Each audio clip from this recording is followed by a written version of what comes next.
We're live. Good afternoon, everybody. How you guys doing? Thank you for joining us for another moment, another episode of the Teacher Project 2.0. I am your host, co-host, I should say, Really BTV, joined by my esteemed colleague, Dr. L. Teddy 27 Official. Hey. Got anything you want to say to the people? Hey, what up? Oh, what up? What up? All of that good stuff. We're here. We are here. Yeah. And you know, whether we are 1 or 100, we are going to move forward. Hey, Tommy. Hey, boo. And so today, by the title, you guys can. The title says "Know the Rules," and fact versus fiction. And so this episode was inspired by conversations that were had earlier this week in reference to a 6-year-old student down in Florida who was having as described, a tantrum. We'll dig deeper into it later on. And the school responded.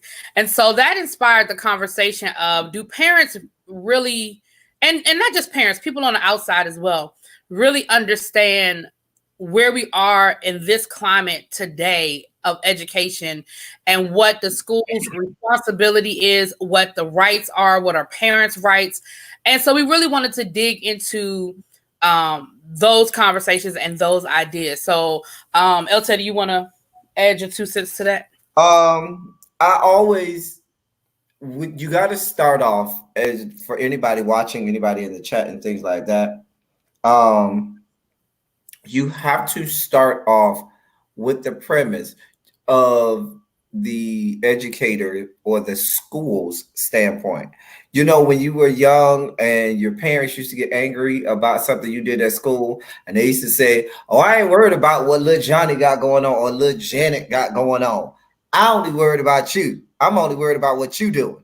Mm-hmm. We cannot take that stance. Mm-hmm. We have to be worried about Johnny, Janet, Jane, John, Rufus, Maybelle, Roscoe, Lasha Quante, Raheem, and everybody else.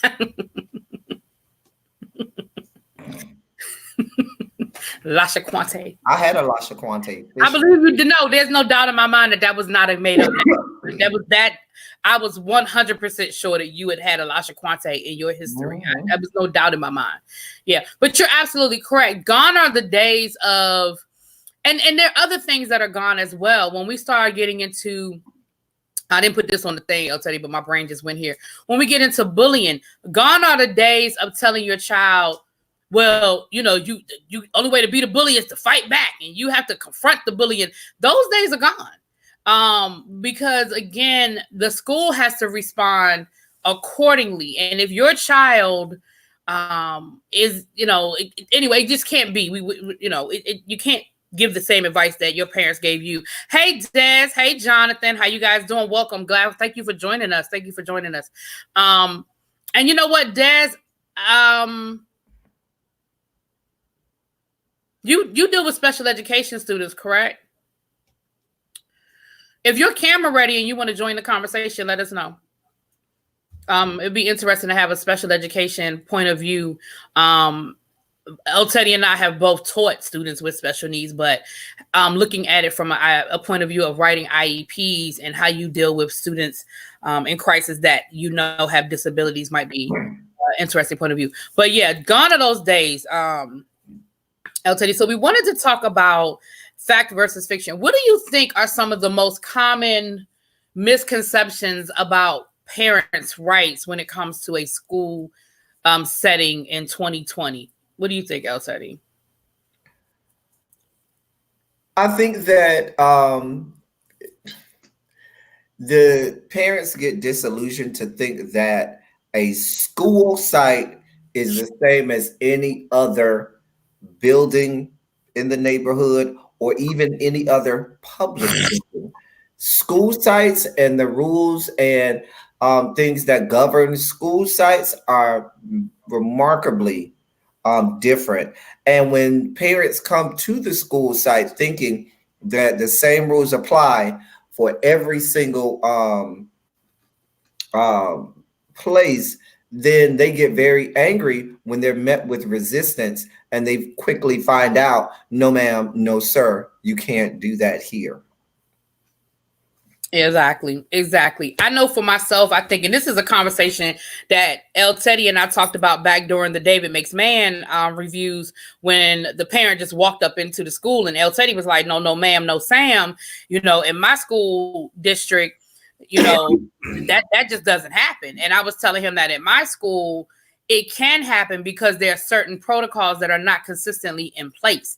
And so again, what's also important to understand whenever we have these conversations is that we are speaking every district certainly is different, but we are basing our conversation based on what should happen. Should a parent be able to walk into a school and just go up to anybody's classroom? Absolutely not. And I think that's a misconception, that parents feel like they can just show up at the school whenever they feel like it and have full access to everything that's going on in the school. That's just not true.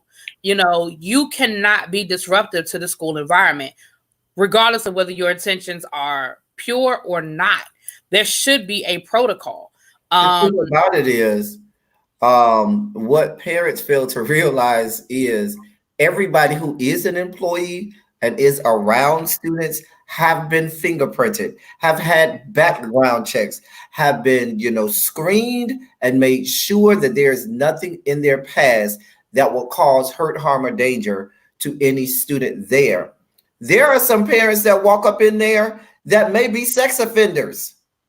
There are some parents that come in there that may have committed crimes against children, or have crimes that would make them inadmissible in an education setting or arena.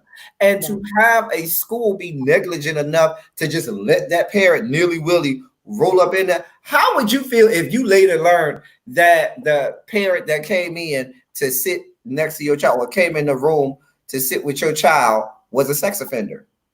And the school didn't let you know, but they let that parent come in that school. These are the things that we have to think about.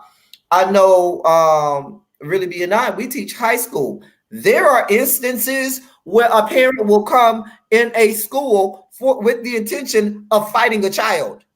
Yes. I'm telling you, these things happen. Yes. And that is why it's no, in order to have that, I know elementary schools, let me speak to this. Those type of rules are loosened a little for elementary students, like during the first day of school, or maybe sometimes the first week of school, if you have little pre-K or kindergartners, and they may allow some parents to come in to make that child more comfortable, to have that, first day of school experience. But as that child gets older, middle school and high school, secondary school, definitely, those days, they kind of fade away. And the other thing too is, I don't want you guys to feel like, or parents to feel like you can't. You absolutely can, but there's a protocol. And I think the important, I don't know if that's going, if this were Sesame Street, that'd be the word of the day, protocol. Because they're just protocols in place that are just different from maybe when we were in school, or even if you have older students. KK just said that her son is graduating in May and at the finish line. So things that were in place when your child was in elementary school, I promise you, have changed. I promise you have evolved into something different, because at the end of the day, we are living in a different world with social media and so much more information out there. Like El Teddy said, I have dealt with situations where parents and or other adults have come into the school with the intention of physically assaulting somebody. We've had an administrator physically assaulted by somebody off the street. So, these are valid concerns. And, I think that I don't want parents to walk into a situation and feel like, I'm not welcome. That's not it. But there's a protocol. You check in at the main office. You tell them who you're there to see. First of all, and I understand wanting to check up on your kids. We don't have a problem with that either. I had a situation earlier this week where the main office called me. They said, so-and-so's mother is down here. She just wants to check in. I said, well, I'm not able to have a conference with her right now, but she is certainly more than welcome to come and sit in the classroom, because that's the student that I've been having a problem with. Not behavior wise, but academically. So I welcomed the mom coming in and wanting to, check on her son, but I wanted the mother to also understand I can't stop what I'm doing to talk to her, but we are going to set up a meeting where we can sit down at a later time. And she came up, she had a visitor's pass, she sat in my room. And when after about 20 minutes, she asked, can I take him in the hall and talk to him? I said, sure. She had a conversation with him. I don't know what she said. She left. He came back and sat down. That's no problem. That is not an issue at all. The problem is the parent who just shows up, open up my classroom door or bangs on my classroom door, and now they disrupting what's going on. Let me speak to that from districts that I've been in. My former district, in order for a parent to have a parent visit come in the school during school hours, and it was not in the main office. There are a couple places parents can come. They can come to the main office. They can go to the attendance office. They can go to the counselor's office. And those offices are strategically placed in an area where there is more security, that's more toward the outside of the front of the school, where there's easy exit in and out of the school without having to walk through the corridors or not the corridors, but walk through the hallways and stuff like that.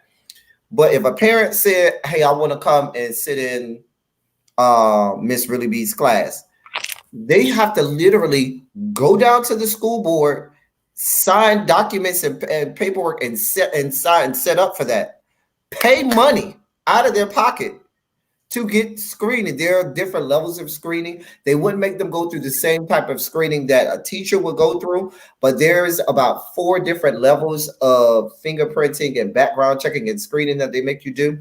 And they would make them go through the most basic one, where I think you pay like $20, and then they go through like a rudimentary, check of you and make sure. And then you would take that paperwork to the school, and the school would say, all right, no problem. You can come in and sit during this time. We will have somebody escort you to that class, and we will have somebody escort you from that class after the designated time period. Because even something as innocent as, oh, I'm finna just have a child come and talk to their parent in the hallway, I don't know what might happen, in the middle of that hallway while I'm not there. And like I said, who knows? This the day of you have to be very cautious of things. Yeah. And again, that's what I'm saying.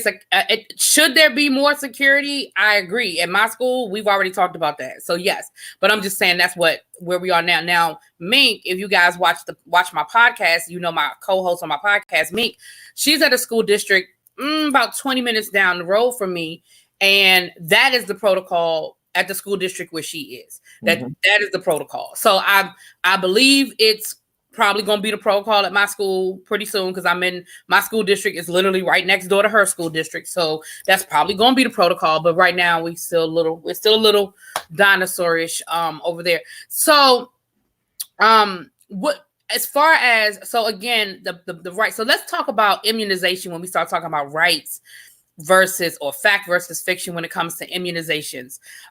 What has been your experience with immunizations, El Teddy, down Florida and Texas? Well, in Florida, we were a little more. I'll talk about Florida, then I'll talk about some stuff here.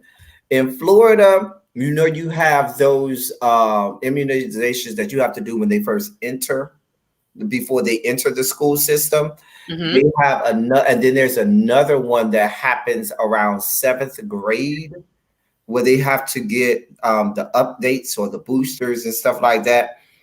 I'm not sure, because I really wasn't paying attention, if there was one in in high school, during the high school years, but I know there was the one where you initially came in before you started pre-K or kindergarten, and then there was the one that you had to have in 7th grade. And they literally, if a child was in 7th grade, I remember teaching middle school, you had a 14-day window. They would let you come to school for 10 school days or 14 calendar days.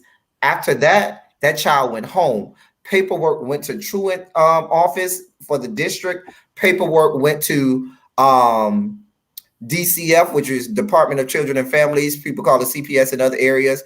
All of that stuff happened because And now you are being neglectful as a parent.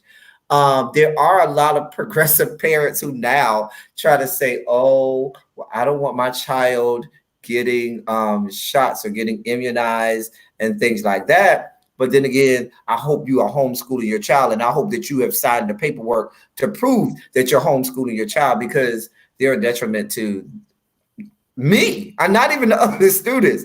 Everybody, yeah. Because I don't mean to belabor, but one of the things that a lot of people don't realize is, as a teacher, I could have upwards of between 150 and 200 kids per school year, give or take the course load. Do you know how many hands that is? Do you know how many faces that is? Do you know how many petri dishes of bacteria that is that I come in contact with on a daily basis, whose immune systems are not fully developed yet, and they are carrying all sorts of things.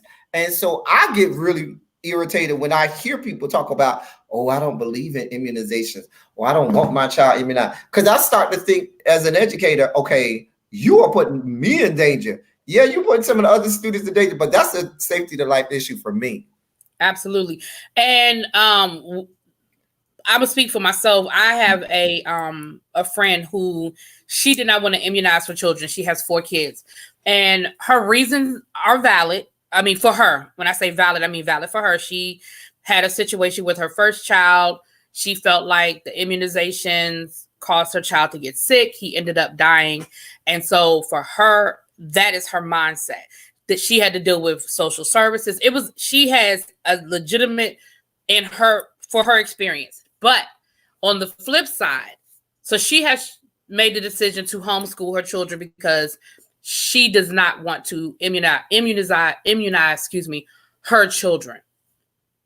And like you said, El Teddy, there is paperwork. It has to be proven. It has to be, because again, what we don't want is the flip side of kids just not going to school and you just keeping them home. And so there is definitely, you have a right to do what you want to do with your children, whatever. I mean, within the law, let me say that, within the law, but also understand that you do not have the right to inflict that on me, because now you have exposed, like you said, El Teddy, myself, everybody that works in the school, every child. You have inflicted all of us with, smallpox, whatever, all of those different things that are actually now starting to come back because people are not immunizing their children. So you don't have a right. Let's talk about fact versus fiction. You don't have a right to send your children to school without their vaccination. And I know when I worked in DC, as a matter of fact, on 9/11, because that was near the beginning of the school year. At the beginning of the school year, they would always call students down that didn't have their shots, and they would call them to the office. And like you said, they had a window of time to get it done. And if they didn't get it done within that window of time, then they couldn't come back to school. They would pull them out of class every day. They could not. What's wrong? You okay? What's wrong? Yeah, I'm all right. You would need to tell me something in the private chat. Yeah, I'll tell you in the private chat. Go ahead. Okay. So there's a window of time, and I always tell this story when I tell people about 9/11, when kids started being paged down to the office. I thought that's what I said. Dang, all these kids are don't have their shots, because it was still near the beginning of the school year, but it was parents coming to pick their kids up because the towers, because they were coming to get their kids. So at the beginning of the year, when I taught at the junior high, we would have this large onslaught of kids who, had to be pulled out, and it would get smaller and smaller. Now, to speak to high school, we have the same thing at the beginning of the year at the high school where I work. They send out an email telling you to kids come to class, send them to the office, send them to the nurse, blah, blah, blah. And then the nurse will clear them, will send out stuff to clear them. So. But yeah, that immunization stuff gets really, really serious. And we got to make sure that, as parents, and most parents are pretty good about that. They'll go through, they'll, do their shots of immunizations, but but definitely that does become important. And yeah, you have that right as a parent, but now you have taken on other responsibilities that you perhaps was not prepared for. And that goes with the homeschooling portion. KK, that's actually a valid statement. I'm gonna, if you don't mind, can I put a pin in that? That's a good question. And can I put a pin in that for us to maybe hash out? I don't want us to get off topic, but that's a valid point when you start getting into, school choice for, from high school post high school. So that's a valid statement. But I want to if you don't mind, I want to put a pin in it because I just don't want us to get off topic. But that's a really, really good question and concern for parents who have their students. You plan for your students to have this academic track, and they decide they want to go more the vocational track. That is a valid concern. So let's talk about mandatory reporting. I think that mandatory reporting is something that I think maybe people don't always understand what that means, what it looks like, and who is in charge. Definitely, KK, always that, babe. And again, we can definitely have the conversation later towards the end. Mandatory reporting, what does that mean? What does that look like? Who's responsible, El Teddy? To report? Those of us who work in education, if we work in and around students in a position where we have to be around students all the time. Now, I know in districts that I've been a part of, there were varying levels like security, clerical, custodial, or janitorial, cafeteria staff, that level, they had to be responsible for reporting things that they saw in or around the school. If you are if you are a teacher, a counselor, or an administrator, you know the difference between faculty as opposed to staff. If you were faculty, you were responsible for reporting. If you had certifications and things, and that was the distinction. If you had to be certified, have a teaching certificate to before you could get that position, you were responsible for reporting wherever you were. If you saw definitely it was at school first. If a child comes and tells me my mom, my dad did something to me, I immediately send them to the counselor. Now, I don't necessarily have to do it at that time, but what I would do is I would send an email to the counselor and I would say, hey, so-and-so student told me such and such. I might even write that child a pass at that time. Hey, come talk to me outside for a moment. Because those are not conversations that I like to have inside the classroom. Come talk to me in the hallway for a second. Y'all, keep doing what y'all doing. Hey, this is what I'd like for you to do. I'd like to give you a pass to go see Mr. or Ms. So-and-so in the counselor's office. I want you to share everything you shared with me with them because they have all of the resources and everything to help them. Lob my email to the because I need documentation. You gotta have all your documentation. Send documentation to the counselor, CC the administrator over your either department or over your grade level. So everybody knows this is what I heard. I'm sending them to the counselor so they can follow the proper protocol and go from there. I could also choose to do it myself. And we have a hotline that we can call so that DCF in Florida or CPS in different areas can call. A lot of the reasons I don't watch certain people's channels here on YouTube is if we see something, we have to report it. If we see child neglect and things like that, we are obligated to give a call and say, hey, this is what I observed. This is what I saw. Because that's a part of our professional duties and responsibilities and a part of certifications and things that we have to keep and get. I'm actually glad you brought that up, Shauna. That's why I put it up on the screen, Shauna, so we don't miss it. We're going to go back to it. But I'm glad the point you just brought up, I was going to actually bring up as well. There are absolutely videos that I have not watched. There are absolutely people on YouTube that I do not make a habit of watching because I am a mandatory reporter. And it doesn't matter whether it happened in a different state. It doesn't matter whether it happened, on YouTube. If I see it, I am mandated to report it.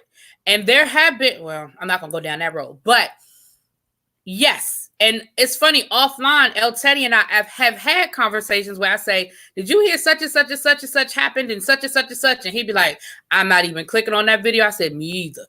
Because, people, you can make fun of it. You can talk about, but please understand, it is serious. And what people don't understand with us is we have a license. And just like a lawyer can be disbarred, just like a doctor can go before the board, if we have a license that we can lose.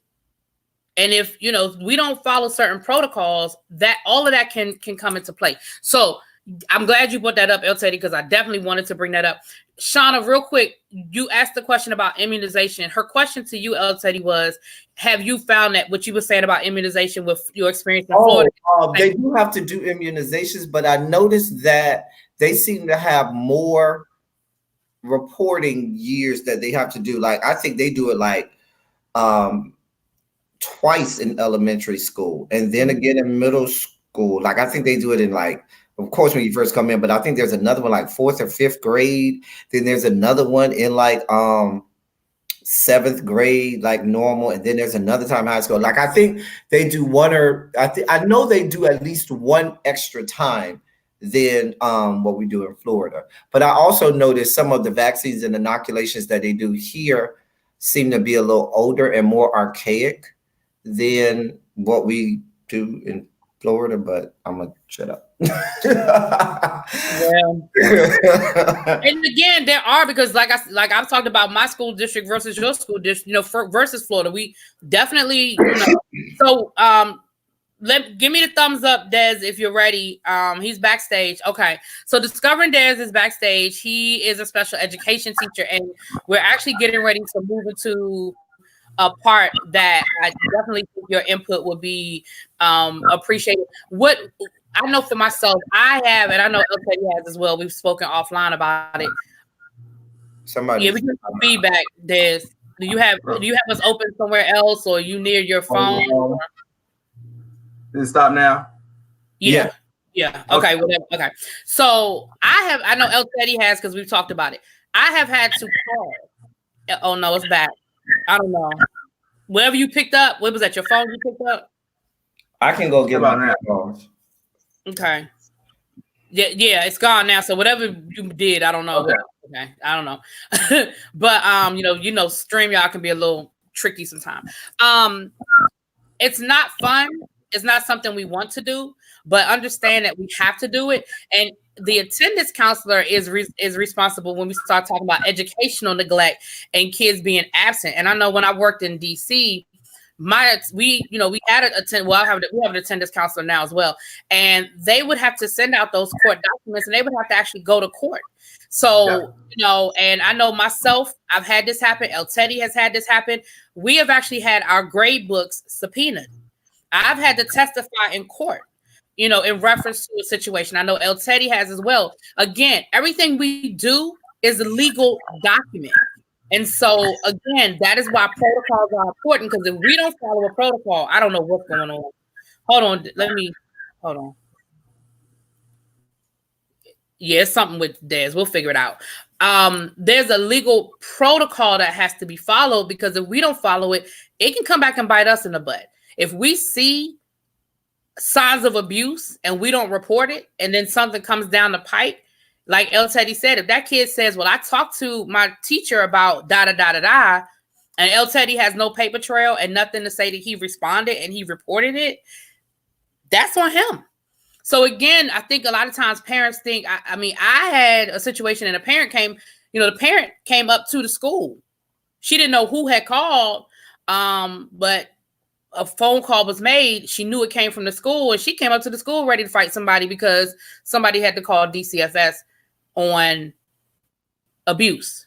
And it was abuse, and it was a case anyway. So understand that what we do, we're following protocols. And so that's why Shauna says, but is it required? And if you are not, are they kicked out? Yes. If your immunization is not done, yes, they will send you out. Shaki, I do not see you backstage. Go ahead, El Teddy. Des, I'm gonna unmute you. I hope. Okay. Say something. We good now? Well, maybe sometimes I have to turn my volume down on my computer. I turned mine down a little bit too, just in case. Yeah, Yeah, it's sometimes I better. have to It's turn my better. volume down It's Okay. better. on my computer. El Teddy, go ahead and if you want to speak, I'm gonna try to walk through our guest that's gonna come on and get her backstage. Or did you want to say something too? There's about that about the self-reporting, because I think, and then there are a lot of misconceptions about a lot of things, because there is the mentality where a parent will be thinking about their one child or their two kids, and we have to think about 1,000 or 3,000 if you're at a high school or something like that. So that's very important that we understand that. I've had to make at least, I'd say, 3 or 4 calls to DSS regarding things that children have said that have happened at home, or things that I've seen on kids as far as bruises and such. Then going back to the attendance piece, I was just in like a student success meeting the other day. And the young man, he doesn't have an IEP, but I'm in his class for inclusion time. So I was one of the people that was just a part of the general team. And he had 65 tardies as a 5th grader. That's not okay. Like, granted, like our first 2 classes of the day for the 5th graders are their electives. They still need to be there as a part of getting there on time, as part of being in a routine. And then my first year teaching, I had a kid on my caseload with an IEP. He missed at least 23 days of school within the first 6 months. So we had to go through the whole legal proceedings, due process with all of that for sure. Right. I mean, and there are so many avenues to the attendance conversation. There's the what's going on at home aspect, because you may have a situation where a child is running the household and having to care for younger siblings and having to go work on a block to make money for their household. The other aspect of it is this: if I'm teaching a class, there's a certain amount of face-to-face time that child must have with me in order for me to certify as the instructor that they have aptly completed this course. And I know that I can deem them as being able to receive a passing grade, and they're responsible for all of those face-to-face hours that we have had. Many school districts start off at if you miss 10 days, you are in once you miss 10 days of school, then in jeopardy of having your grade withheld for that course. It's 10 with us as well. It's 10 unexcused absences with us as well. And then with my school, I'm at a charter school, so those rules are even stricter when it comes to, even though we're a public charter school and we're part of the state public school system, we still have our own guidelines as far as attendance, to where if we see that it's become a repeated issue and we put those interventions in place, there will be a conversation being had about removing you and our next steps going on from there. Thank you, Quintessential. Please do. Please share. You guys, everybody, please feel free to share, like, subscribe, do all that good stuff. The purpose of this is to spread information. So please share it with whomever, whomever you deem that you need to share it with. Absolutely. Thank you. I appreciate the support. Okay. I'm sorry, y'all. I'm having a conversation in the chat, but I'm trying to get somebody on. I apologize for taking over the chat. One of the other things that we talked about was, because I see you trying to, that we had on the list was grade failures and behavior suspensions. I don't think people understand. If a teacher, especially when you get to a certain grade level, fails a child, baby, they are probably going to hold on to that, because you don't know the 40 bells and whistles and hoops that have to jump through in order to get to the point where you say, oh, because a lot of times if they on the border, you be like, listen, I don't have the energy or the time for this whole process of giving. In some districts, it's even a D. In some districts, D or F, it's a whole protocol. Yeah. And so what you end up doing is say, you know what, I'll let you go on, sneak on by. But if you get this F, I always say, Oh, we going to bed. Baby, I'm drawing the line in the sand. We are going there. I got all of this documentation over here, all of these failure notes, all of these emails that I done sent, all of these phone logs that I have, all of these. And that's it. And it's funny because a lot of people, El Teddy and I talk all the time. And contrary to popular belief, if you think we're talking about YouTube, we are not. Probably 80% of our conversation is school stuff, whether, and it's not even it's just school stuff. And so I have talked to El Teddy about all the hoops that he jumped through and the things that he did when he was in the classroom. And he has heard me a couple of weeks ago. I was like, I am behind. Normally by this time of the year, I have already sent out my letters. I have already done this and I've done that. And I said, I have gotten behind. But that next week, what did I tell you? I said, honey, I got it all back in last. I mean, because that when around April is when it starts. After spring break is when it starts. And at that point, if you can't justify your grade, your principal is not going to have your back. But if your documentation is in order, there's nothing. And my principal tells me all the time, he said a documentation beats a conversation every time. You got the documentation, I'm good. I got your back all day long. Des, can you speak about grade failure from a special ed point of view? Because I think there's a lot of misconception. I used to hear that when I first started teaching. Well, you can't fail special ed kids. When I first started teaching, that's what I was told. So can you speak? That is what they used to say. That is what they used to say. I learned how to. And you can't fail them. That's what they used to say. So can you speak to from the point of view of special ed? It's an interesting place to be, and it's definitely been one of the biggest struggles I've had personally. A lot of parents, they think an IEP is just your kid's gateway ticket to being on grade level and making A's or B's. And I have to sit them down and be like, that's not a realistic expectation given where your student is currently performing. No amount of accommodations that I can provide can boost your child up to an A or B. Right. There are things we can put in place to definitely support them and make them feel successful. But as far as the IEP, they have an IEP because they're not on grade level. But then when it comes to failing them, my school doesn't do a lot of retention, but the services do get a little bit more intense if we see that there's a continuation of stagnant grades or grades continuing to fall off. You know what I mean? Yeah. And just, I think I'll give you just one example. I'm going to give you one example, one assignment of some of the bells and whistles that you have to go through. I could give, let's say I gave a quiz today. We had a quiz on Black history facts. That quiz was taken, let's say last week, Monday was what, the 20th? I think, no, 17th. Last week, Monday was the 17th. Yeah. Let's say we took it on President's Day.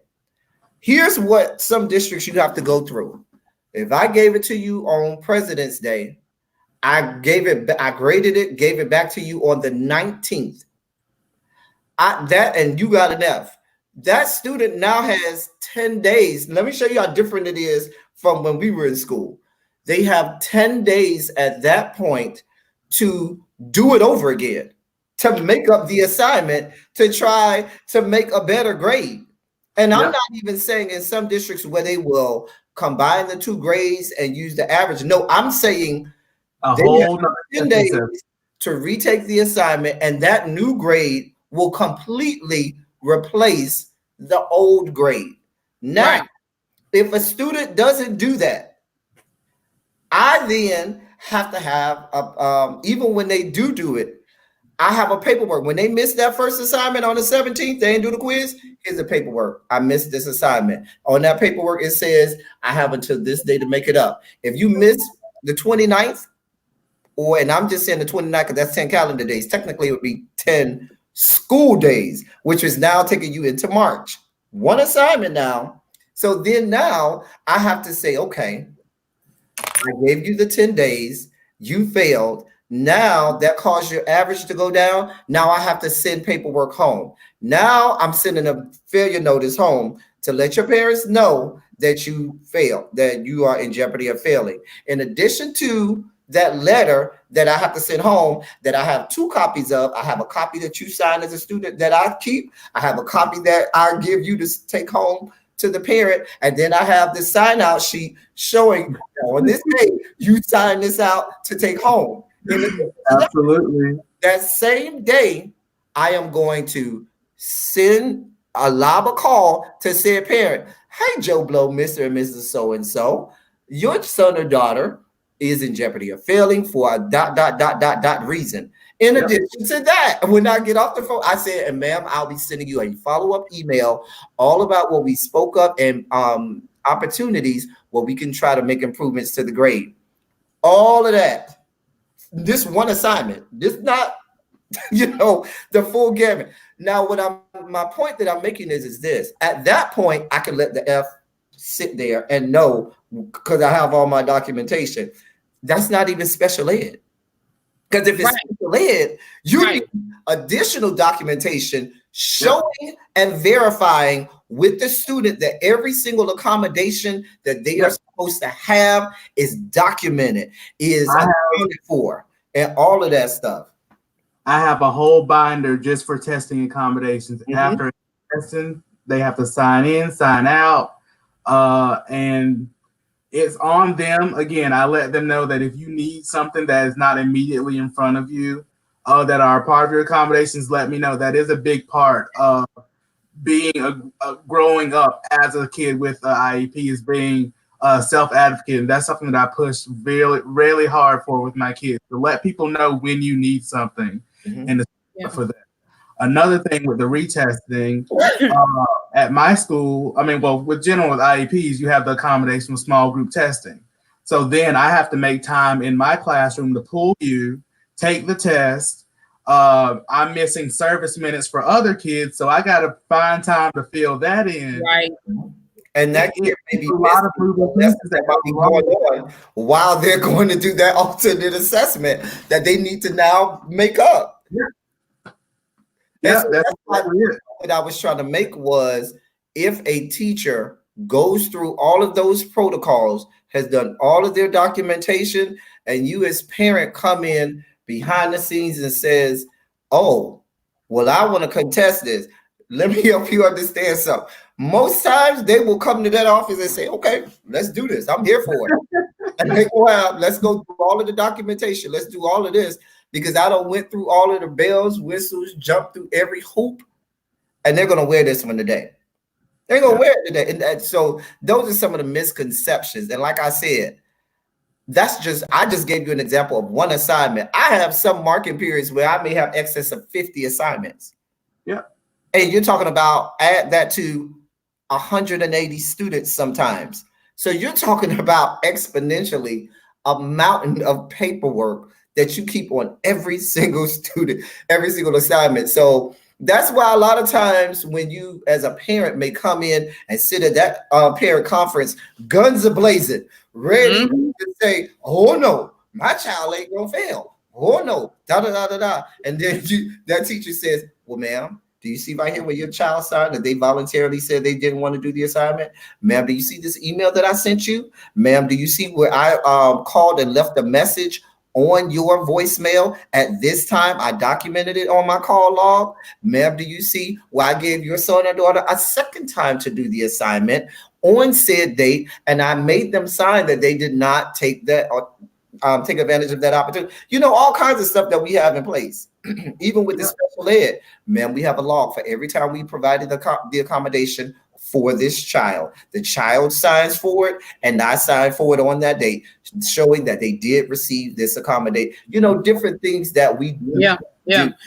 Two things I want to add to that. In my district, there's something in the policy handbook that you have to kind of read, and every once in a while you'll find that teacher that found that parent that found that line. And in our district, it says that a student can retake an assignment if they didn't get their desired grade, that that I have to give them the opportunity to redo that assignment. Just like like El Teddy said, it probably that line somewhere probably exists.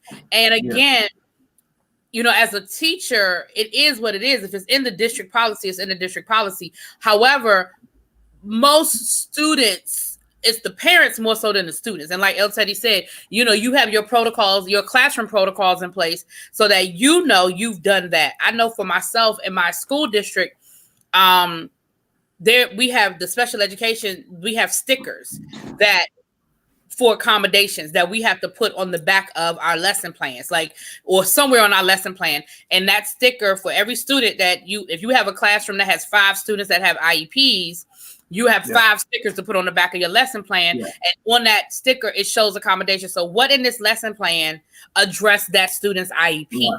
So again, I get called into a meeting. You know, Des sends me that lovely email that we get saying, hey, the IEP meeting is coming up. Could you please provide da-da-da-da-da-da-da-da? Now I have my lesson plans to show the parent, no, this lesson had this. This lesson had that. This lesson accommodated this.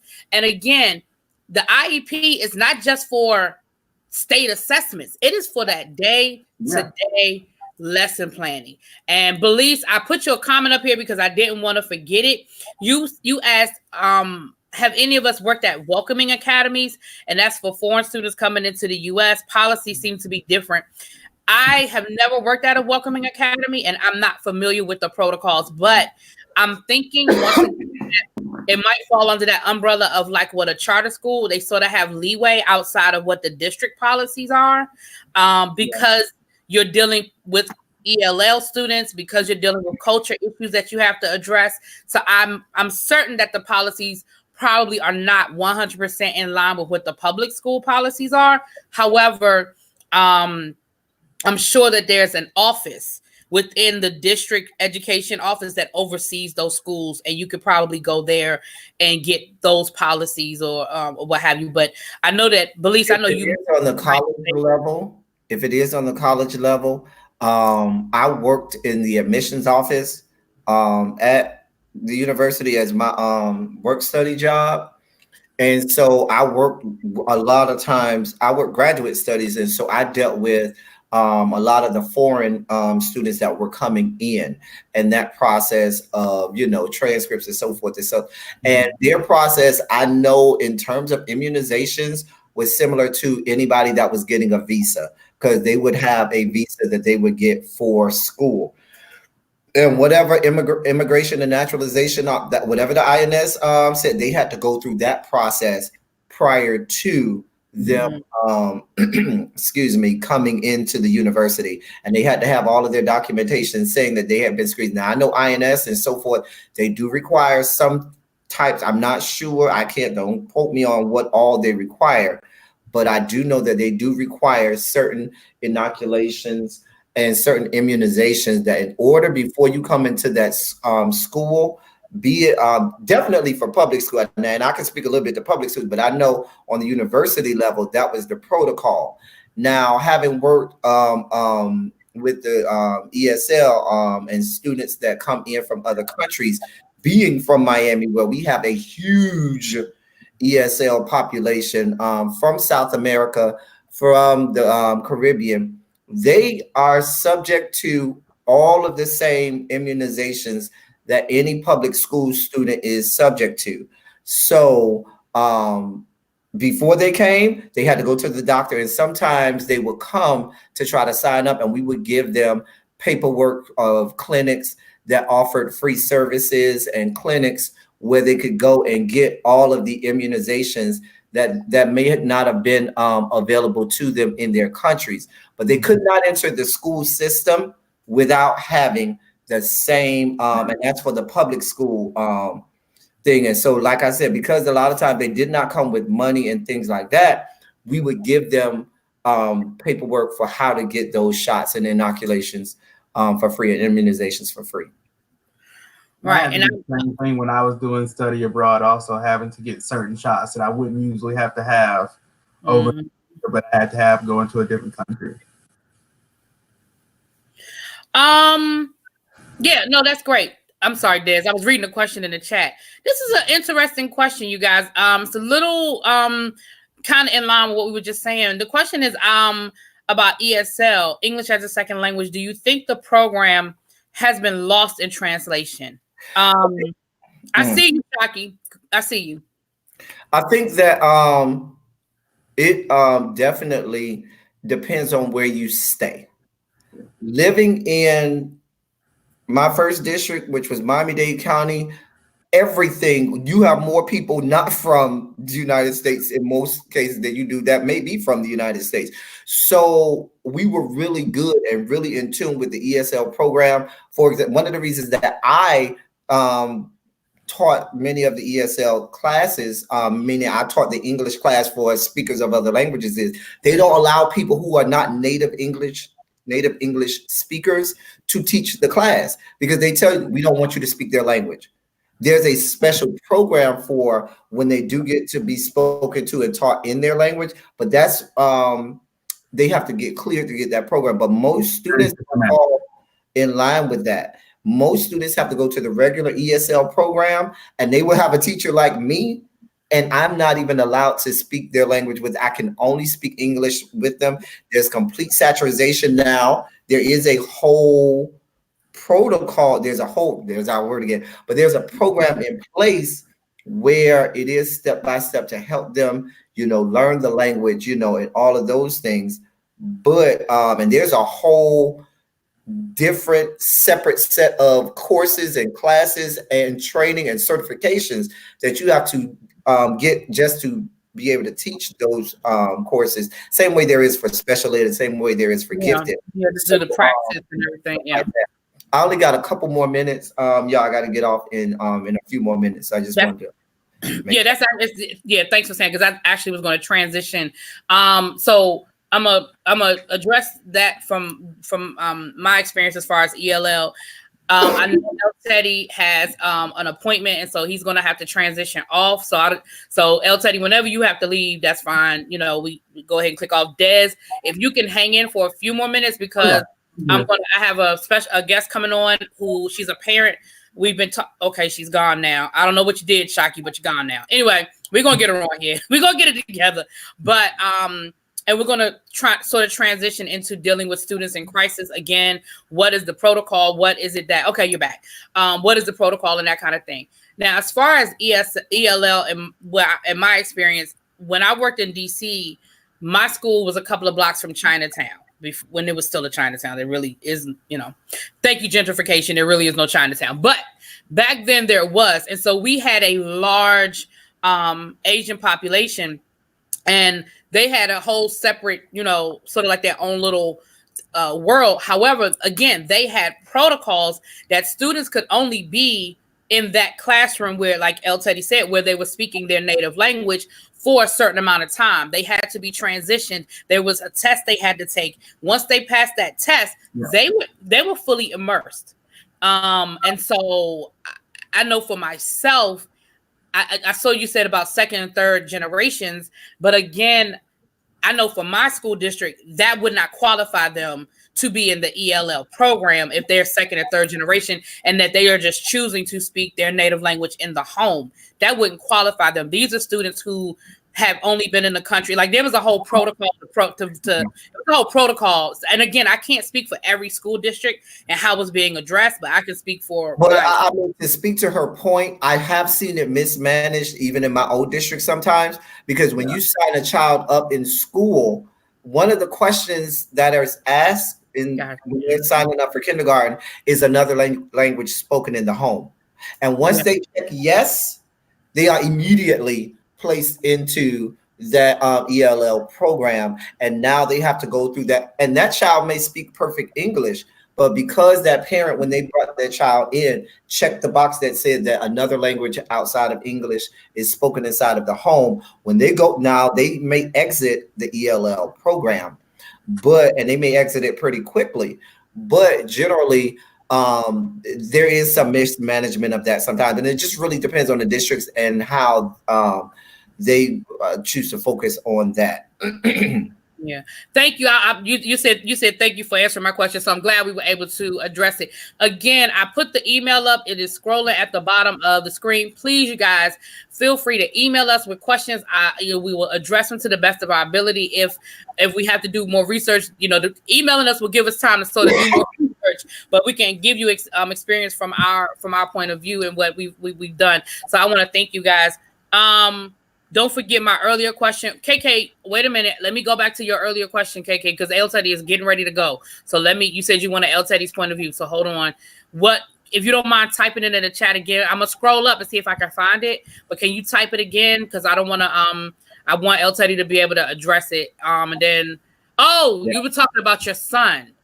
Is that the one we were talking about your son, who is an honor roll student and plays athletics, but has decided that he wants to go to trade school instead of going to college, and you got colleges calling you out the wazoo?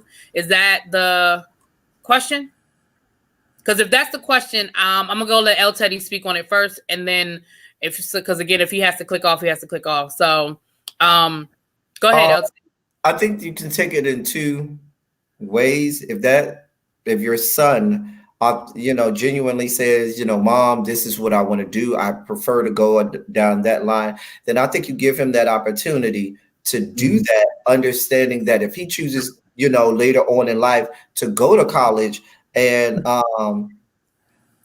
so forth, he can do that. Now, you as a parent can say, okay, that's fine, you can choose that, but you're not going to use my money to do that. You can make that decision to say, I don't want to go to trade school, but if you're going to do that, make sure you have your way to finance it and pay for it, or take out whatever loans you have to take out on your own, because we are paying for you to go to college. So I don't think that you should stifle him and tell him, oh no, because he may, do great in that arena.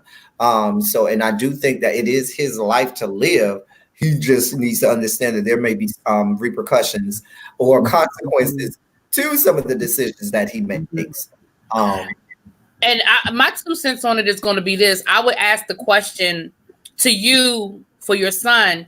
Do you feel like he's making this decision because you think he's taking, in his mind, the easy way out, that he's being lazy? Or is it he's not living up to what your dream for him was? And I say that because college, as much as I know it was for me, college is not for everybody. And if wait a minute, El Teddy, and if your son is... I wasn't about to say anything. I was about to... you gotta go. No, you gotta go. I wasn't about to say anything. I was about to, make my exit. Okay, go ahead. I don't want you to go ahead and say goodbye to the people. I don't want to cut out. And I apologize, but I do have something that I need to take care of and do. We understand. We appreciate it. Things like that. Y'all look forward. I know next month, and Des, I know we would love to have you on starting next month, because we are going to be delving deep into special education and all of the things that deal with that. That'll be a series that we'll be doing for special ed, because there's so much to talk about with that, and so forth. But I think y'all have been great in the chat today. Real good. Real great question. That I'll be exiting early, but I do have something that I have to take care of. Until next week, I guess, or next time. Peace. Thanks, El Teddy. Love you, babe. I'll talk to you later. Okay. So my special guest keeps popping in and out. She's having some issues, Spidey, with her internet. The next time she pops backstage, I'm just gonna put her up here and I'll introduce her. But what I was saying, KK, is I think sometimes as parents, we have our dreams for our children, and because he's done great, he's been an honor roll student and he's played athletics, and schools want him.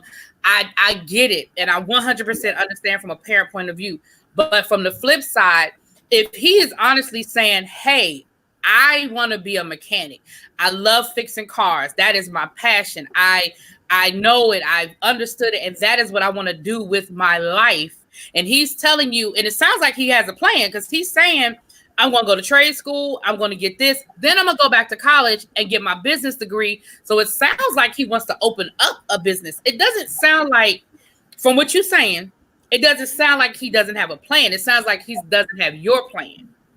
And so for me, the question would be, do you think he's just being lazy and he's afraid of going to college and afraid of that challenge? Or does he truly have a passion for something that's not academic? That would be my question. And if you feel like it's just not your plan, you said he ain't never changed no oil.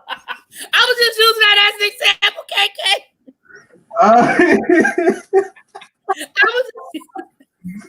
She said he ain't never changed no oil. Because and the reason I keep fifth grade, by the way.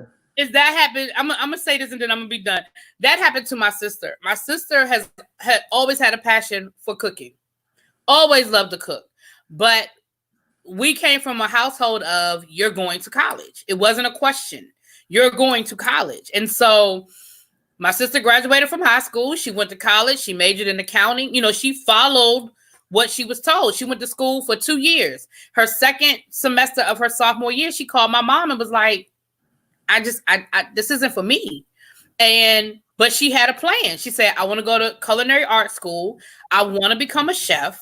And then, you know, if I get to the point where I can open a restaurant, I want to open a restaurant, I'll go back to school and get a degree in business. And fast forward, you know, 12, 13 years, my sister is now an executive chef making more money than me without a college degree. Well, with bonuses, making more money than me. You know what I mean? Without a college degree, doing what she loves. And that's the only reason why I say that is because my mama wish she could have had them 2 years of tuition back. Hold on. I was like, where's this coming from? He took 4 years of robotics, getting offers for engineering degree. Yeah, again, I would sit down and talk to her. And I'm not saying you haven't done that. But Des, go ahead. And I'm about to, Shocky, I'm going to click you on. I don't know why you keep coming in and out, child. Get up on here. Go ahead, Des. I don't know if Shauna heard me, but I teach fifth grade special resource and inclusion. But we lost her. I'm a work with it. Look, that's my best friend, y'all. Let me just go and be clear. The person that I'm clicking on, that is my best friend, like from birth. Like we've known each other since the sandbox. So I can talk to her crazy, okay? Which I think I'm treating a guest wrong. But when she come in, I'll click her back on. But yeah, KK, so what it sounds to me is like maybe he's afraid of the next step, which is also very much, that is very valid. There's legit fear in leaving the nest. Yes. And going and taking that next step. So maybe that's it too. And maybe you guys can sit down and have a conversation about what that is going to look like. I understand the frustration though, babe. I definitely do. But I just don't want you to think that going to trade school is the end of the world, because it's not. Because my mechanic probably make more money than me. You know, somebody's always needing something. You know what I mean? I just don't want you to think it's the end of the world, because it's not. But I also understand it's not the path that you thought he was going to take, and it seems like it's coming from out of nowhere. But I definitely would try to figure out where the root of it is. What is the root of the issue? All right, you ready, Shocky? I'm about to click you on again. This child. Okay. I have some technical difficulties. Is it your internet? It's okay. Your internet is spotty. Internet, but the link you sent me was just the show. Can you hear me? Oh, got it. So that's what the problem is. Yeah. Okay. Yeah, you sent me the link to the actual show, but I couldn't get in anyway. That's why I could see you, but you couldn't see me. KK said you could change the world, but you're gonna change some tires, Lord. So So I asked Des to stay on, and I invited. I told you, for those of you who follow my regular YouTube channel, you know earlier in the week I had a conversation with you guys about when students are in crisis and what the school's mandatory policies are and protocols. That's our word of the day. Protocols versus when a school just made a bad call and they shouldn't have done what they did.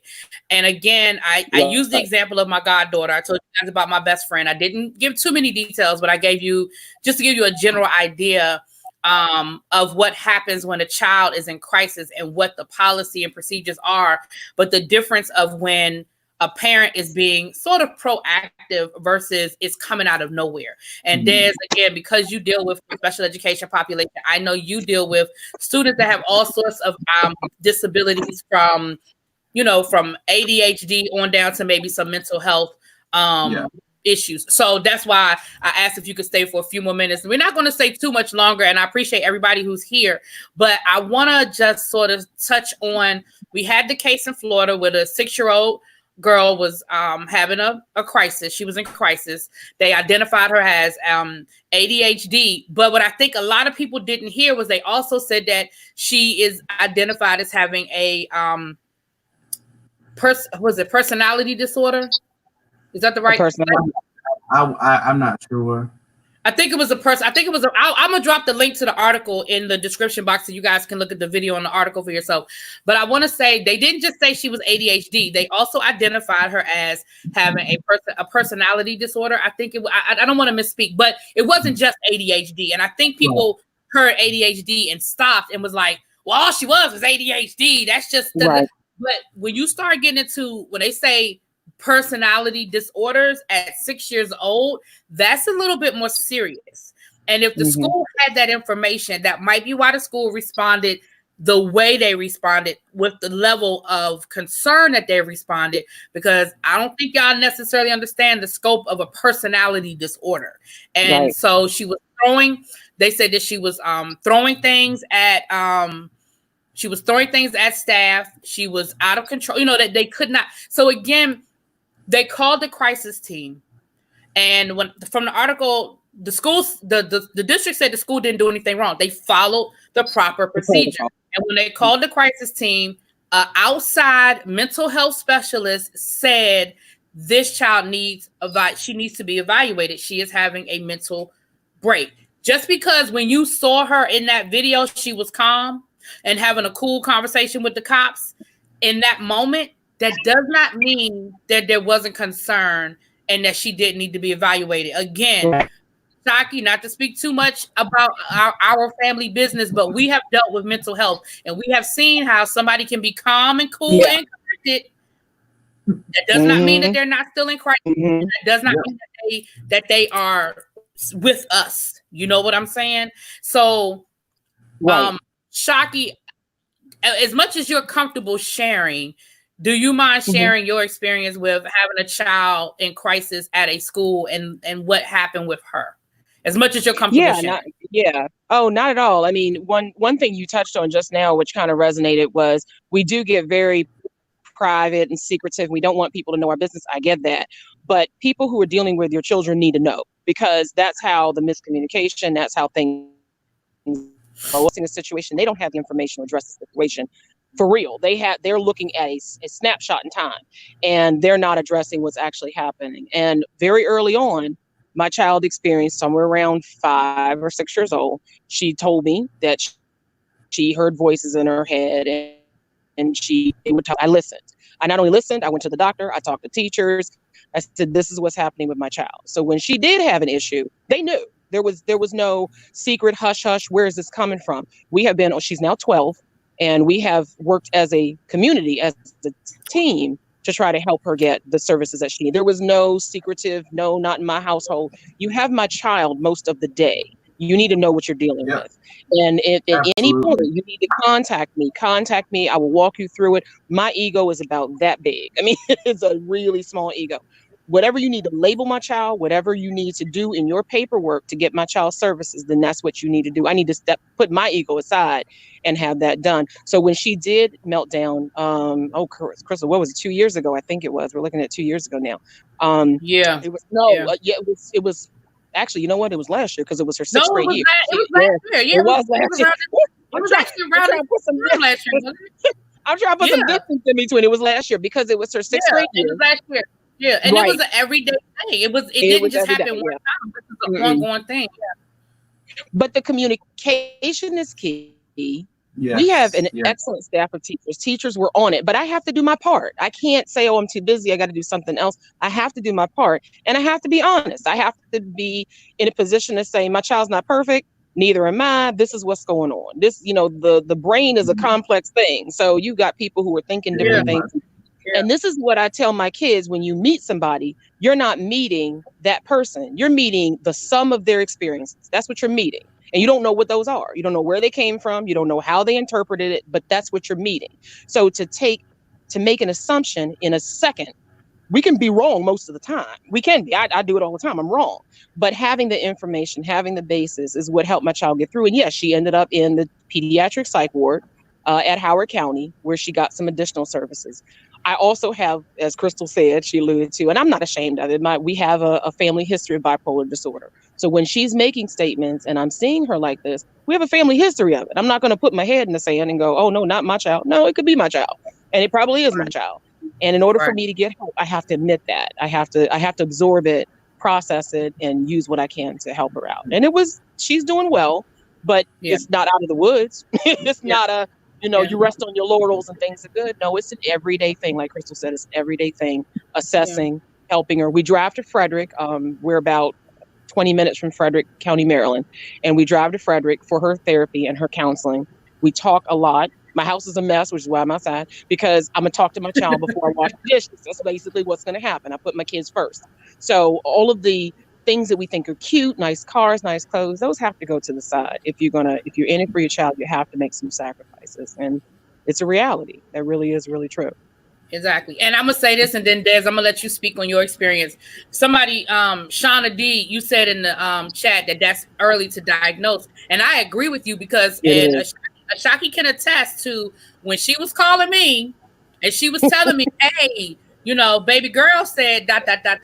and baby girl this, baby girl that. And I even told her, I said, I think you being a little too, because let me be clear. She's a scientist. Okay. This is what she does for a living. She's a scientist. So she has to understand everything. Everything has to have a meaning and a reason. And I'm more of a girl. She fell asleep watching TV. She ain't had no voices. That was that was a cartoon in her head, because I said the same thing. I said, she's only 6. Mm-hmm. And so I agree that it is young, but understand that it's valid. And I went to last week we were having a conversation about LGBTQIA identity, sex versus gender and all of that. And if we can accept that a 6 and 7-year-old child knows that they're gay, then I think we can accept that other things can be going on in the mind that are not, quote, in our mind, quote unquote, the norm that is different. So who what you know. And if she's coming to mama saying, and that there's a history of it in the family, you jump on it. And so let me interject something right there, because we want to say, oh, they're too young, but here's the thing. Let's say, even if it wasn't true, even if it's not true, and she doesn't hear voices, if I don't stop, I've sent her the message that you can't come to me. Even if it's not true, I have to allow that door to be open. You can't make that door open at 13. You make it open when they come to you little. And then you say, okay, baby, well, what's going on? You address it, because if I brushed it off, like Auntie Crystal wanted to give her Benadryl and call it a day. I remember that. Don't do that. I remember that. I remember that. We're going to Auntie Crystal. Let me get the Benadryl. Look, Benadryl is my answer for everything. That's why I don't have no kids. Benadryl is my answer. But Auntie Crystal, I had her doped up. But the point being is that when she did, I stopped. I got her to the doctors. I addressed it, because later on, I don't want her saying, well, I came to mommy and she didn't do anything about it. Well, see, that's right there was a small issue. But what happens when it's a bigger issue? And then you're upset because they didn't come to you. Well, you didn't set that tone. You have to set it early. So I said, okay, let's go to the doctor. Let's go and talk to somebody. Even if it wasn't true, my actions say, come to me when you have a problem. That's what it says early on. So absolutely. I agree, it's early for a diagnosis, but you got to open that door. now they're getting on me in the chat about the Benadryl. Thank y'all. Don't do that. That's why I don't nobody leave me with their kids. She didn't ask me to babysit since the kids was in the carrier. So I'm just saying. Benadryl milkshakes was not on the menu. It wasn't I'm just saying.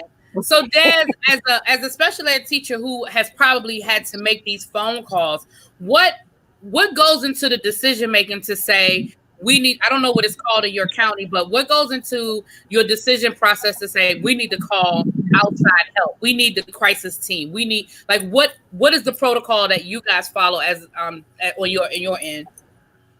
I would say that our crisis response team is pretty general, as you would see in any other school.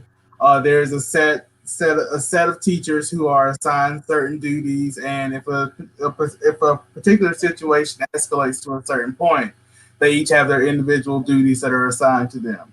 But with me, just looking more so as from special ed, students who have repeated crisis situations, we usually administer a behavior intervention plan by that point, and then that also adds the point of a crisis plan for that individual student. So we know that if a student is having an episode where they're really upset or that they're getting out of control, you don't just call the resource officer like you might do for an, I guess you say, a typical irate student per se. With students who have IEPs, at least at my school, we have a specific cool down area for them in a quiet space and a safe space where they can decompress. It's not like a brick room like you've seen on the internet in a lot of schools where they just shove kids in like a closet or something. Right. There are toys there. There are soft pillows there. It's a really homey place for them to be able to unwind, just get themselves together. Because a lot of the times when we respond to kids when they're in crisis, it's a lot of hands-on and people are crowding them, and that's not what they need. Yep. As an adult, when you're getting upset, you don't want 10 people trying to tell you what to do and how you need to calm down. Yeah. Space to think and process and to get yourself together. And that's what we try to do at my school, instead of just overcrowding kids when they're obviously need some time on their own. Yeah. And I want to be clear, no one has been you're not diagnosing a 6-year-old, but you are certainly monitoring and evaluating the symptoms. So that wanted to be clear. That's just like with having a child autism on the spectrum. You don't you monitor and but there's not a formal diagnosis done until a certain point. So just want to make sure I clear that up with you guys. Little baby, your question is valid, and yes, we will get into more detail when we do our special education series. But Des, correct me if I'm wrong. A learning disorder and a learning disability, is it not the same? Are those the same? It's just different words. For me, I would say those terms pretty much line together. Yeah, they're the same. Yeah. I think maybe your district might use different language depending on where it loosely, depending on where you go and what's the common language at the time, it shifts around a little bit. Yeah. Can I just add also when you mentioned the safe space, the room, our situation last year, that one situation last year, that I can attest to that being critical. Because one of the reasons it escalated was because they would not give her a safe space. Yeah, she was looking for a safe space. Yeah, they kept saying, "What's wrong? What's wrong? What are you doing? Why are you doing it?" And all she wanted was someplace to think. And she told me that when we finally got through the haze, she just said, "Mommy, I just needed to think." That's all she needed. And it ended up being the police were called, the grassroots counseling was brought in. We ended up at Howard County General. Now that didn't fix the problem, but what it did was it de-escalated the situation. That's all it did. Right. It didn't. She didn't walk out cured of her mental illness. It didn't happen like that, but it just de-escalated it. Right. And that's what she needed in that moment. So I am a walking example of how that is really important to have a place for the kids to go. If they don't need it, fine, but some do, and those few can really get out of hand very quickly. Are those the goats? Those are the goats. I'm sorry. Okay. I'm standing outside because I gotta settle the goats. Y'all, my best friend lives in the country, and the daughter that we're talking about, they're over there, has pet goats. So I just want to let you know. They live That's funny. As a child, my granddad called me. When I go visit her, I got to pack a lunch. She lives about an hour away from me, and okay, it's more than that. That's the ghost. Yeah, I'm standing outside, so they're talking to me. So I'm sorry. right, because they got something to say. They do. The last thing I do want to say this, and I was speaking to another friend of ours, our friend Shaki, our friend up in Philadelphia. I was speaking to her earlier today, and she dealt with a situation with mental illness in her family. And as I was talking to her about the show and what we were going to be discussing today, one of the things she said, and I said that is a valid point, and I want to make sure I say that, is we've got to take the stigma away. Mhm. If that Mhm. same child Mhm. had cut herself and they couldn't stop the bleeding and the school called an ambulance, nobody would No think stigma. it Nope. wouldn't be an issue.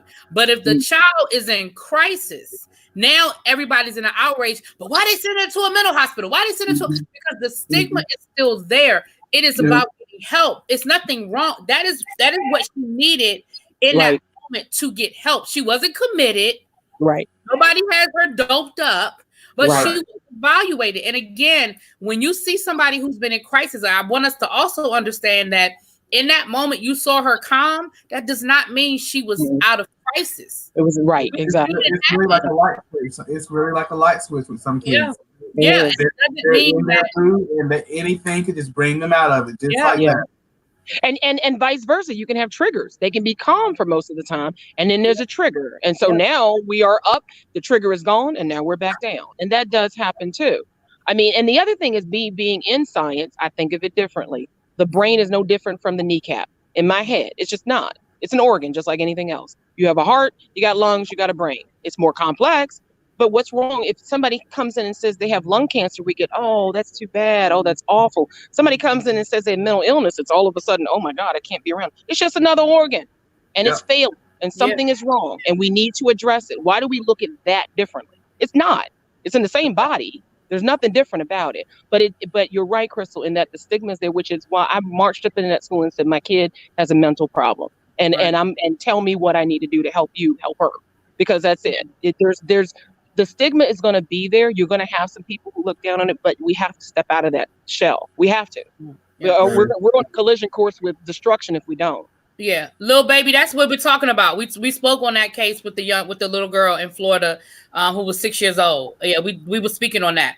And again, I'm gonna say this, and then we're gonna end on that. I'm gonna get us out of here in a few minutes. But that's again going back to what a school's responsibility is. A school's responsibility is to the safety of everybody in that building. So understanding that child was in crisis, but that child was also assaulting staff. Right. And so there has to be a level of concern about the safety of others, because picture the vice versa point. If that staff, if they had tackled that 6-year-old girl to stop her and somebody got that on video and it went viral, oh my gosh. Everybody needs to be fired. Everybody, so again, what do you do? Especially in this day and age of everything going viral and nobody knowing the whole story. They just see a clip. What is the option? I can't physically put my hands on this child to stop her from throwing something at me, but I can't let her keep throwing stuff at my staff and assaulting, because that's assault. I mean, I'm not saying she should be arrested, but it is assault. So let's be clear, as a parent, I'm going to be a little upset if that child assaults my child. Exactly. If something happens and my child is hurt because somebody didn't tackle the child. Exactly. Now as a parent, I'm going, why didn't you stop him? It's a no-win situation. We have to find the best route. But I'm going to be upset, and most parents would be if their children were hurt by a child who's in crisis. Exactly. Exactly. So on numerous occasions, so I can definitely attest to that. I've had 2 students put hands on me within my first. This is only my second year of teaching. So wow. And you're feeling it, you go, boy. I've already had experience with that, and it's something to experience. You really, it really takes some self-control. You like, really? This is what we do? I understand you got something going on right now, but just for it to escalate that far, you never expect it. You never expect it. And let's add to that. I know, Crystal, this is another podcast, so I ain't gonna get into it deep, but let's add to the difficulties that you're having. And now we're going to arm teachers. That's a whole nother subject. That's a whole nother podcast. But this is where the difficulties that we're expressing right now, we haven't even added that layer. We haven't even added that layer. That where it is. Yes, that's a very tough subject. Yeah, you're right. That's a whole nother different podcast. Yeah. Well, But I want to thank you guys. We could definitely do a part 2, part 3, because there's a lot to unpack. But I want to thank you, Des, for just popping on. You know, you popped up in the chat. And I was like, come on here. But I mean, when I deal with people that have an expertise in the area that I don't have a problem saying, look, you probably know more than I do. I've been teaching for 20 years, but my specialty is not special education. I know a lot, but I don't know everything. And I'm still learning. I have my book. Process. There's no keep going. Keep learning. Keep learning. We're constantly learning. I definitely want to thank Shockey for popping on, because again, I called her first thing this morning. It was like, girl, what you doing? And I know Saturdays. Finally, she had a podcast for years. I finally got on. Known the woman 40 years. Don't do that. Don't do that. But I know Sunday is her prep day to get all the lunches and the food cooked and the house cleaned. Yeah. I know that. So thank you for taking the time out. You know, she got 20 kids on her phone, y'all. Stop. Okay, husband is sick. My bad. She got 5. She got to start. She got to start the lineup. She got 5. That's right. I got 5. 2 in high school next year. Oh my gosh. Oh, I don't even want to think about that. Lord, I know. Too much. They're getting big. Oh, they're getting big. Anyway, grown, big, voices done already dropped, facial hair. Right. Mercy. Past the Bennett's real stage. Right. Well, now they can get some Jack Daniels. Jack Daniels. Y'all heard that. Y'all heard that, right? Y'all know why I ain't sending them to Auntie Crystal's anymore. Y'all know that, right? Right now, right? Okay. I'm just saying. Anyway, with that being said, I want to thank you all for coming on. I appreciate it. I appreciate your time. And don't forget, meet me back on my main channel at 7:00. We're going to play a little Black History Month trivia over to the main channel, you guys. So we're going to see what you know. I'll be giving out cash prizes for 1st, 2nd, and 3rd place. Let's see what you know. Is that the GOAT again? Is that the GOAT? yes, that was the GOAT. I'm sorry. I'll have a better connection next time. I'll probably be dropping a video later tonight also, so feel free to drop over by Discovering Des and check that out also. Yeah, please, you guys, go over, check out Discovering Des. He was in the chat earlier. You can just click on his name. Please go check him out. He does reviews as well. He does some great things over there. He does mukbangs and all kinds of fun stuff over there. So please go check him out. Oh, no. I'm sorry. I'm thinking about It's Me D. I'm sorry. I got you. I'm sorry, baby.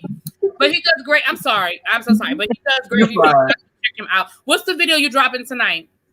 I was gonna be talking about the Whitney hologram situation. Oh, please go check that out. Oh, and make sure you don't put any music in it, because Jaded Nerd, he did a whole video on it and Sony Music blocked it. So don't put any Whitney music in the video. It's gonna get blocked. Just so you can't. Did he do like an actual performance, like a live performance, or was it like a studio track? I'm not sure. I really don't know what it was he put in his video, but whatever it was, he uploaded it and immediately it got blocked. Sony Music blocked it. So just be careful. They're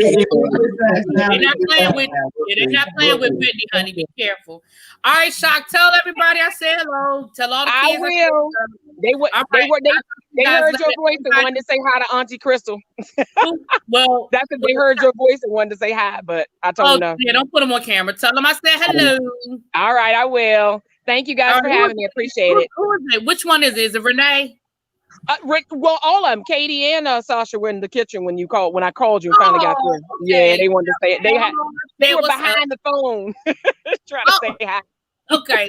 Tell everybody I said what's up. Tell us up. I will. It was nice to meet you, Des. Thank you. It was nice to meet you also. Thank you guys. Take care. And Shockey, the chat was saying thank you for sharing your story. And someone even called you an eloquent queen, darling. But no. Can somebody tell my husband that?